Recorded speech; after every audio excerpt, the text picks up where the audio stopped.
নমস্কার, আমি পায়েল। আপনারা দেখছেন পায়েলের রান্নাঘর। রোজকারের মতন আবার হাজির হয়ে গেলাম। তো প্রত্যেককে পায়েলের রান্নাঘরে স্বাগতম।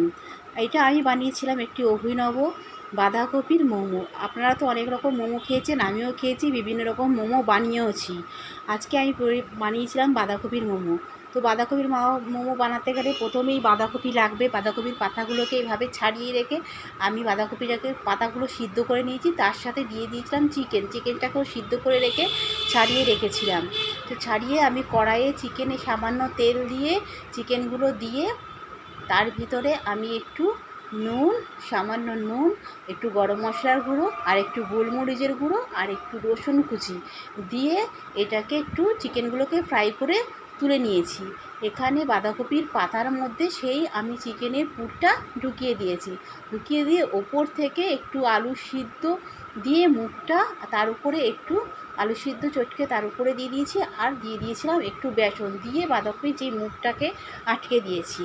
এবারে কড়াইয়ে যে তেল দিয়েছি, তেলটা গরম হতেই আমি দুটো করে, একটু লম্বা লম্বা দুটো করে আমি ভেজে তুলে নেব। তো এইভাবে দেখছেন আমি প্রত্যেকটা দুটো করে এইভাবে ভেজে তুলে নিলাম, একটা প্লেটে তুলে নেব। আর এটাকে কী করব, এইটা হচ্ছে মোমোটা হবে ফ্রাই প্যান মোমো।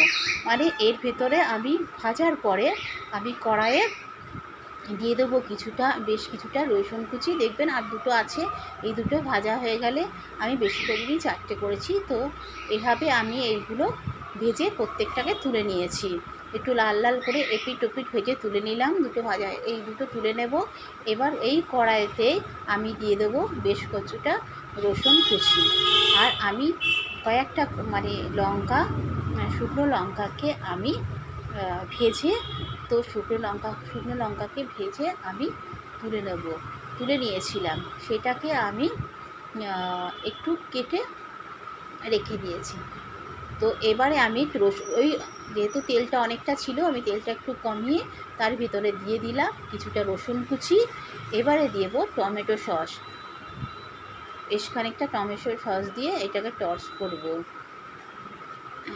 তো এইভাবে টমেটো সসটাকে দিয়ে দিলাম, দিয়ে এটাকে টেনে একটু গ্রেভিটা একটু টেনে আসবে, আমি এটাকে আস্তে আস্তে করে নাড়িয়ে এবার এটার ওপরে আমি ঢেলে দেবো। এটা হচ্ছে আমার ফ্রাই প্যান মোমো। তো ওপর থেকে আমি হালকা করে চিলি ফ্লেক্স ছড়িয়ে দেবো। এবার দেখলেন, এবার ওপর থেকে হালকা করে আমি সেই লঙ্কার কুচিটাকে ওপর থেকে হালকা করে দিয়ে দিলাম। তো আমার এই রান্নাটি কেমন লাগলো আপনাদের তা অবশ্যই জানাবেন। ভালো লাগলে এইভাবে বানিয়ে খাবেন। আমাকে একটা লাইক কমেন্ট করবেন। টাটা, এই পর্যন্ত, সবাই ভালো থাকবেন।